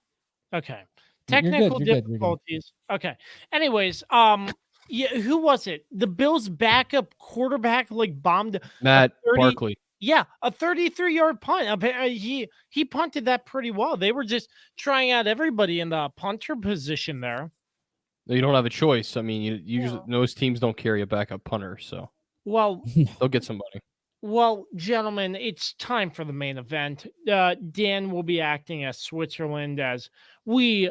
I really don't. Myself Pretty neutral to discuss this. the NFC East. I mean, let's start with the division winner. Go ahead, Carlos. Brag away. The Dallas Cowboys, and just some sad news out of Dallas that Tyron Smith with that injury. Why are you smiling? Why are you smiling? Why are you smiling? You sir, forgive my French. No, forgive my French. You, sir, are an asshole for that. We didn't see. You're laughing. This man Carlos tore laughing. Chase Young got hurt. His hamstring. No, I wasn't laughing because of that. I was liar. laughing. You're a liar. Shame. Shame. Shame. Are you gonna let me finish? No, you deserve no time to speak now. No. No. So what? I'm just gonna explain this since Carlos won't let me. I was holding back laughter because I was pretty sure he was gonna come back and say something mean or something about that. But as I was saying, Tyron Smith. I don't know. Tyron Smith got injured. It looked like a pretty serious injury, and he's not slated to be back till December. So one of the many things on the plate of the Dallas Cowboys, what they need to fix this year. Carlos, take it away. That much. I mean, come on. Oh, finally muted me. Jesus. I was not laughing because he got injured. Lies. Shame. No, I mean, we talked. I mean, I really laid it all out on our last podcast that we did together on the issues that happened during Dallas's offseason. This just really has solidified how terrible of a job the Jones family has really done with the Cowboys this offseason. I can definitely sit here and say we are worse going into this season than we were last season. Mm-hmm. The fact that Tyron Smith got hurt is not surprising because a lot of us Cowboys fans expected it. He hasn't played a full season since the 2015-16 season, Dak Prescott's first season. Ironically, he got, he tore his hamstring the same day that Tony Romo had his season-ending injury all those years ago. So August 25th is not a good year for Cowboys fans. We should not have any events going on that day. For me, if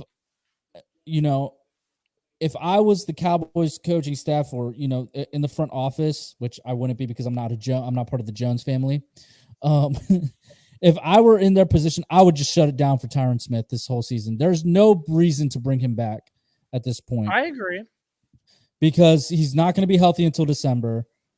The Cowboys are going to have to tread water until then. Like that's a long time. Good point. We can't wait for him to come back. We have to make moves now. The fact that, Stephen Jones has been all about the precious salary cap and all this stuff, and always talking about how like this is the reason why like they want flexibility, for if situations like this happen. Well, the situation is here. We need help on the offensive line. Right now, the left side is not in good shape. You have Tyler Smith, the guy we drafted out of Tulsa with our first round draft pick. He can easily slide over to left tackle because he played left tackle in college. But right now they drafted him to play left guard. So now you're gonna have to kick him out to left tackle because we don't have a swing guy. They got rid of Lyle Collins at the right side, because of personal reasons, not because of football related reasons or financial reasons. They just got rid of him because of a personal vendetta against him. Now it's coming to bite them in the ass. So now our swing tackle guy, who we normally would have Terrence Steele, he's already the right tackle. He can't move. We have Zach Martin at right guard, Tyler Biotish at center. Those guys are fine. It's the left side that we now have the question mark in, because now we only have like 2 rookies and a guy who's only had like 3 games experience in the NFL. The Dallas Cowboys have to make a move here. They have to either push Tyler Smith out to left tackle and find themselves a left guard, whether it's trade for Eric Fisher from Indianapolis, do something, but we cannot wait anymore. The Dallas Cowboys have put themselves in this situation. They've treated a lot of these positions like wide receiver, offensive line. They've treated them poorly, and now look where we are. We are not the same offensive line unit that we were in the mid 2010s. When we had, Tyron Smith at his prime, when we had, Zach Martin and we had Travis Frederick, and Lyle Collins too. Like when the line was at its peak, we are not that same team anymore. Mm-hmm. I've been saying it since last year. Dallas needs to prepare for life post Tyron Smith. He cannot stay healthy. Honestly, it's probably time for him to hang it up, to be honest. He might anyways, be honest. He should. Who knows? But the Dallas Cowboys, to me, I'm very, very concerned, very mad at the Joneses, because they keep trying to sell us this dream. They keep trying to sell us the dream of, we know what we're doing, every season. But the problem is, I think Dallas Cowboys fans have finally had enough. It's been 26 years since the last time we've been to an NFC Championship game. Mm-hmm. 26 years since we've been to a Super Bowl. We got to stop living in the 90s. I understand, Jerry Jones, you were part of that. You helped build that team. Not agree more. But since then, I mean, the man literally admitted that his problem is he keeps trying to see the positives in every situation and he never learns from his mistakes. We've been doing the same thing for the past 26 years and we've won nothing. We haven't even smelt the NFC Championship game. Mm-hmm. To me, there's a lot that needs to change. It is high enough time Dallas gets a general manager, a person who knows what the hell they're doing with the franchise. It's not enough to be the most. Yeah. It's not enough for Dallas to be the most valuable franchise in the world. That means nothing to me because cool. But guess what? We haven't won a Super Bowl. Yeah. Where's the, in 26 years, Tom Brady has won all 7 Super Bowls since we last won one. That's insane. Mm-hmm. That being said, for this season, I mean, the Tyron Smith injury really kind of changes things for me. I still think Dallas is still they're either going to win 10 or 12, between 10 and 12 games. In my opinion, this season, I think the defense is very good still. Obviously, another year of Micah Parsons, another year of Trayvon Diggs, getting Anthony Barr in, to help alleviate or to help free up Micah Parsons for him to go around everywhere. I think the secondary is pretty much good. The defensive line looks good also. I think defensively we're fine. It's the offensive line and wide receivers that are really worrying me. Hopefully Dak Prescott has really worked through whatever issues that he had in that second half of the season where he just looked nothing like his first half. But I think the Amari Cooper trade was really dumb for what we got back. Only a 5th round pick, and I think trading away Lyle Collins is really starting to bite him in the ass. Yeah. That's all I got to say. I'm just not very happy with how Dallas has really conducted business this season. Well, to me, Dallas is still the team to beat in this division. I mean, the closest team I'd say that has a chance to maybe match 10 wins is Philadelphia. And I think that may be a stretch. That's a stretch, right. As long as Jalen Hurts is their quarterback. Yeah. So Dallas is they're not going to be as dominant as last year. I don't think anyone's thinking that's going to be the case, but I still think they're still the team to beat in this division. Now, I mean, we might start the season 0-2, to be completely honest, because we got Tampa Bay first game, and then we got Cincinnati. Sorry, got a text. My roommate got rear-ended. So, anyway, Oh, no. I'll get to that. I'll get to that later. He's asking me what to do. I'll get to that later.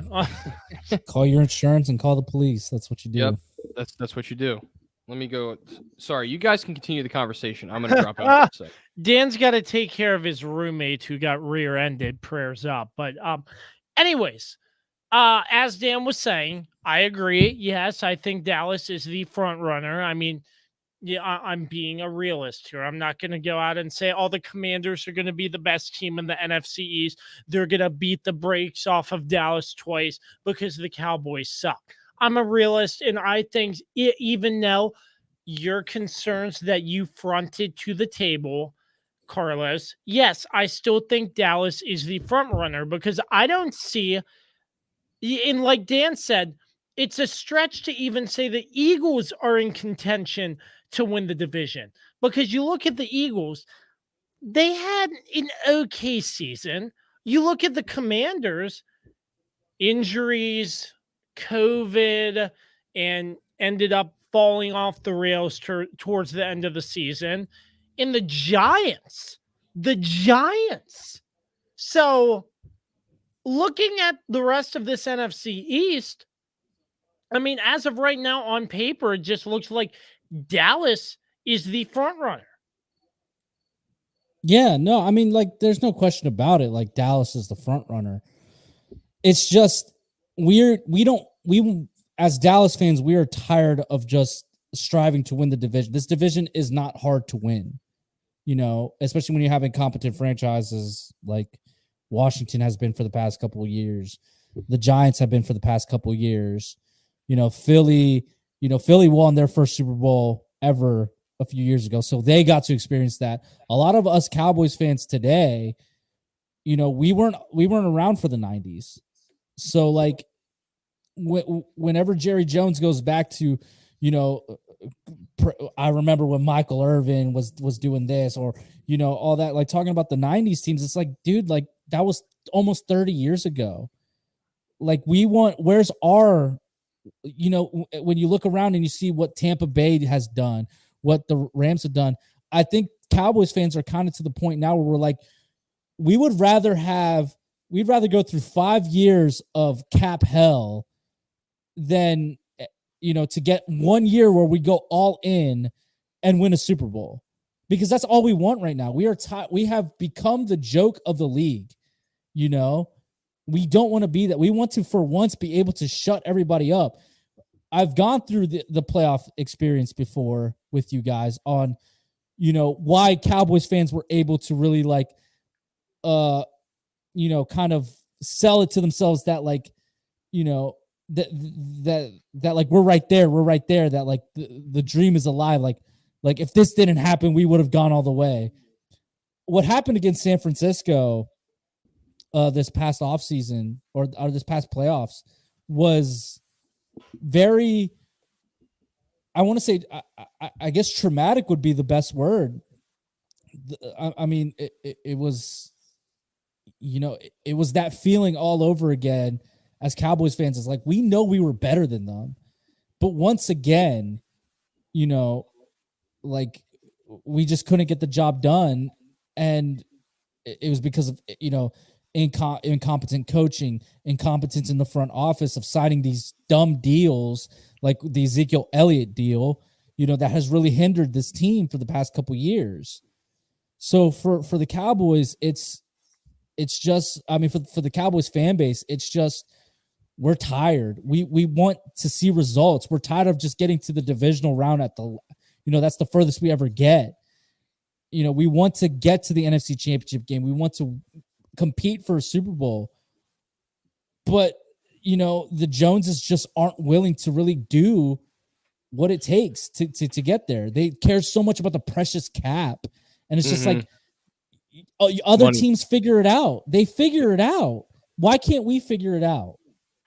Smaller market teams, by the way, like teams with a lot less value than the Cowboys are able That's to what I'm figure saying. it out. We're the most valuable franchise, but yet we have not won jack in almost 30 years.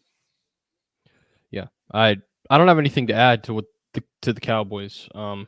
Clearly still the best team in this division, but Carlos is right. They have some issues, and they're trying to rewrite they're trying to get the monkey off their back. They're trying to put the ghosts of playoffs past behind them. And it's been that way for a long time now. So, and it just sucks because like they wasted Tony Romo's career. Tony Romo deserved so much better than what he got. Yeah. And right now they're doing the same thing to Dak Prescott. Yeah. Dak Prescott is for sure. He's not the best, but he's one of the top quarterbacks in the league. I agree. But they just won't give him an opportunity here. They are refusing to why are we trading away Amari Cooper? Just because you don't want to pay him? Like, I won a Super Bowl. The fans won a Super Bowl. Being the most valuable franchise is enough. Having that nice ass stadium isn't enough. Right. Making the playoffs and losing in the wild card or divisional round isn't enough. We want something to show for all these years that we have suffered as Cowboys fans. Nobody would choose this, and we're still choosing this. That banner makes all the difference. It changes everything. So that's it. Man, it's interesting to hear you complain, and we're still calling Dallas the front runner. And I'd love to be because being the front runner is not enough. It's not enough. We want more. We want to strive to. We don't want to just win the division. Winning like I said, winning the NFC East isn't special anymore. That's nothing. Winning the wild card playoff game and getting to the divisional is not enough. We want to be in the championship game. We want to be in the Super Bowl. That's what we want.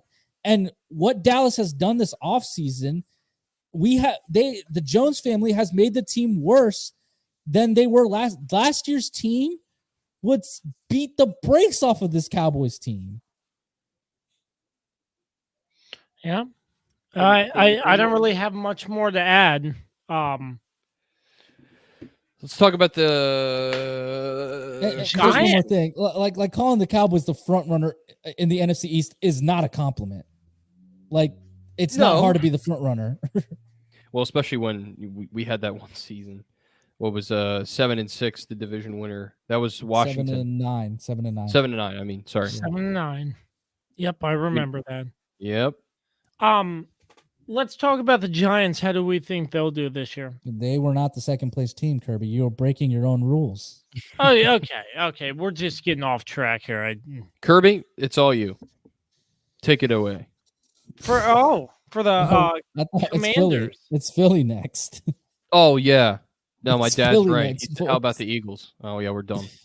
Yeah, it's Philly. How about the Eagles?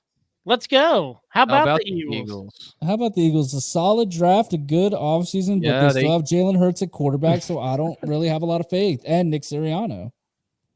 Yeah. Yeah. Or the Giants. Yeah, I nobody wants to talk about the Giants, let's be honest. Nobody wants to talk about those New York teams. The Eagles are interesting to me. They did have a pretty solid offseason, and maybe the most impressive offseason as far as the draft is concerned. They had a really, really good draft. So I agree. I'm not excited to watch them this year, but I'm interested, very interested more than usual to see if they can claw their way into a wild card playoff spot in the NFC. I don't think it'll happen, but I think they're, if I have to pick a second place team in the NFC East, it's got to be the Eagles. No offense, Josh, but I have no faith in your team. Full offense. And let's say full offense to the Giants. They're just a mess, straight up and down. So I got nothing to add. So yeah, I think the Eagles are an interesting football team. I will say that. And like we talked about, Jalen Hurts, I don't know. Don't know if he's the answer long term or if, he's just a Band-Aid to try to cover up some of the holes in this team for now. But we'll see what happens with him. It's not a do or die season for him, but I think certainly it's one where he has to go out and show what he can do. And I just don't know if I'd put all my confidence in him as an NFL quarterback. We'll see. Yeah, I Kirby? mean, I do you think for me, the Jalen Hurts, yeah, I think he really has to have a good season because last year I think he had his ups, he had his downs. If he has a rocky start or he's inconsistent, I don't think the Eagles will do that well. But if Jalen Hurts can stay consistent and guide the offense and control the game, I think he can do a decent job. And like Dan said, it would be a stretch, but a second place wild card team. I mean, just looking at this division, it's Cowboys Eagles on paper. Because right now, I don't see the Commanders making it anywhere past second or second. And the Giants, I think they might be a basement team from what I've been seeing. Might be. Yeah, I mean, who knows? There, Who knows? Anything can happen. It's the NFL. Yeah, I mean, I don't really have much to say. I mean, you guys pretty much covered everything on the Eagles. I mean, trading for AJ Brown from Tennessee was big. Obviously, they had a pretty solid draft. I don't know, man. I just don't really trust in Jalen Hurts that much. And I mean, they made the playoffs last year, but it's not like they looked good in the playoffs. I mean, the Cowboys pretty much handled them pretty easily last year, but again, we're not as strong as we were last year. I think for sure that it's definitely us and the Eagles in this division right now. I think the Commanders are probably third, and Giants are fourth. But we're about to talk about the Commanders here in a second. But you've heard everything I have to say about the Commanders. I mean, Carson Wentz, great owner you got there too. Still, yeah. Thank you. I appreciate the kind sentiments, Dan. That's what I'm here for. Yeah. Carson Wentz, obviously the big money pickup. Will he play well? That is the question. For about 4 or 5 weeks, he usually does. Yeah. Will he sprain both his ankles on one play? It's amazing. Hey, if he's in Washington, he might sprain both his ankles. Yeah, and that is sprain his that's arm. a bad He might field. tear his ACL. In November, December, that's a bad field to get injured on. I don't know. Have you seen the graph with the? I'm sure you guys have seen this, where it has all the different injuries that happen it's there. the ACL graveyard. Like RG3 and it's Alex Smith and all the leg injury. It's just terrible. I mean, but that field's a mess. Chase they should Young. I mean, just put turf. Just looking at the Commanders. I mean, I haven't really seen much that really caught my attention in terms of people who could break out and have a great season. What about Terry's contract extension? I thought that was a good contract extension. Yeah, it was good, a 3-year contract extension that was needed, because if not, and they let Terry walk, it's like the rest of DC. Let Juan Soto, yeah. Yeah, I mean, let Bryce Harper walk. I mean, the Nationals in particular. Come on, they don't go on and on, but baseball's a different game. Hey man, they got a World Series out of it. At least they won something. Yeah. Now they got a Stanley Cup too. Yeah, so it's like Washington's gotten something. Yeah, it's agreed. really the football team's the only. Well, I can't really. The Wizards haven't been great either, but at least they've been in the playoffs recently, somewhat. The Commanders have been. I mean, they're the only team that really hasn't done anything in the last 10 years. It was like the COVID year. Obviously, they got to the playoffs. Ooh, wide open. Oh no. Another long one. As you can tell, it's my Commanders and Dan's Ravens. It's the preseason Super Bowl, the miniature version of the Vince Lombardi Trophy will be presented at the end of this game. How wacky would that be if they ended up playing in the Super Bowl? I mean, the Ravens have a much better shot than Commanders. Yeah. But I mean, that's pretty much it I have for the Commanders. I'm not giving them any hope. Dan until I Snyder, watch them sell play. the freaking team. I And can't let's get a believe- new stadium built. I can't believe they haven't voted for him to sell the team yet. I don't know what it takes for the other owners to step up and say that this guy's incapable and should not own an NFL franchise anymore. I just don't understand it. I mean, I don't know the rules and semantics behind it, but it just does not make sense to me. And that's one of the biggest things. Dan Snyder's probably got some dirt on all these owners. He must. so- He must. He's got- like he's got something on Jerry Jones or something, or Yeah, he's some got of these stuff on guys. all of these people. So he's like, yo, y'all vote me out. because Goodell can't do anything. I mean, we know that much. He hasn't done anything yet. so- Goodell works for the owners. So Exactly. Yeah. But that's And- pretty much all I have. How about the Giants? The great Daniel Jones. He's my favorite He's- player. this is it. This is it for him. He's got to show something here, or they're going to gotta cut do bait something. with him. gotta do Brian Daboll, of course, is now their head coach. I mean, if there's anybody that can probably get Daniel Jones on track, it would probably It's be him. Brian Daboll. But I just don't think the Giants have a good team around him. Nothing. They got nothing there. Yeah.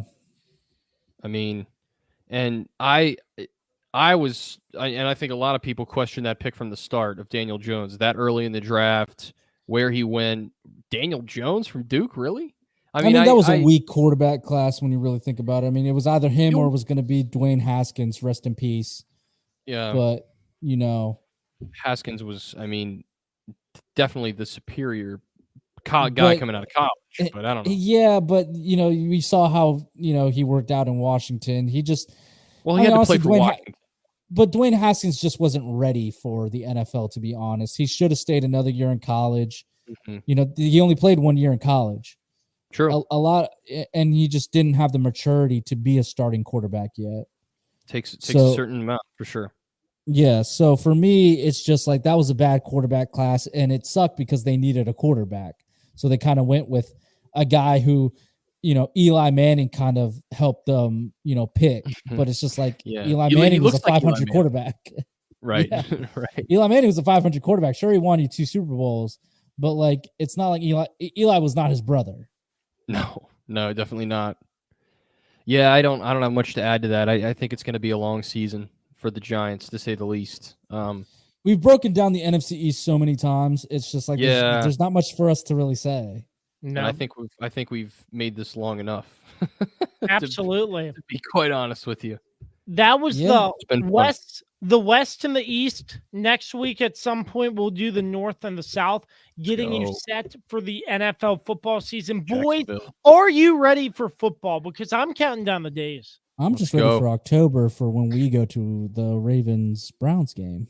Gonna be a That's good one. That's The gonna be- 3-man be booth good. will be coming to you live from M&T Bank Stadium. I'm bringing the podcast set up, and we're gonna get a booth, and we're all gonna call the game. We're gonna get a If only we booth. could. Yeah. Well, how we- much we money? How much rich money now. you got stockpiled? No, I'm We just rich gonna email and now. say, give us press credentials. Oh yeah, because that's how it works. No, I'm kidding. I Obviously. wish. I Look, wish it was wouldn't that. that be awesome? We could bring the setup, call the game live, and be like, we wouldn't be allowed to call the game. You have to have a certain license to do that. You have to Media like, rights, all that stuff. Yeah. We can't call a game. yeah, we're just bottom feeders who just talk about sports in our spare You know time. what we do have to discuss here low is bar. the fact that we are about to start this new NFL season, and you still haven't paid up for your loss on the last NFL season. we haven't forgotten Mr. Josh Kirby. The North remembers. Don't forget. We will get to that. Gotta eat those Oh, we will, pancakes. because you know we will be all getting together on a certain Saturday before we go to this Ravens Browns game.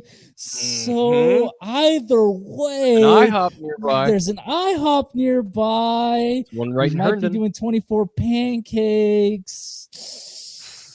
24 karat magic? No, 24 magic pancakes. Let's go. I'm looking hope- forward to that as well. I hope Gentlemen, you it's fast been a beforehand. blast. It's really been a blast. And Wadouche immediately. Nope, he just like, throws it nope. away. Nope, we're not gonna do this We're anymore. We're done. We're done. It's over. Yeah, boys. This was a good episode, yeah. guys. We are officially always back in the pleasure, swing of my it. people. Can't wait for The football season. three-man booth. It's great to be back with you all. Once again, the Kirby on Sports podcast. You can find us on all social media platforms, all streaming platforms, and www.kirbyonsports.com. As always, for the weapon Dan Dembski, the Swiss Army knife Carlos Martinez, are And there any Kirby. last words? What? Any That last was your words? nickname. I didn't hear what you said. Josh What? Cream Cheese Kirby. Yeah. Apparently, that's my name. You gotta put that on. It's been a blast, label. y'all. Thank you for hopping in throughout the chat, especially the legend Greg Dembski. There he Thank is. you. We appreciate your support, Mr. Dembski, and everybody else who tuned in along the way. Once again, without your support in our sponsors, PM Plus Reserves, Shenandoah Primitives, Dr. Dave Leadership Corporation, Mark Francis with Icon Real Estate, we would not be where we are today. So we do appreciate it. Carlos, Dan, and myself have a blast each and every time we come on. It's like an outlet for us to get on and talk about sports. So we enjoy it. And until the next time you hear us or see us, always remember to create greatness. We say so long, and we say peace out.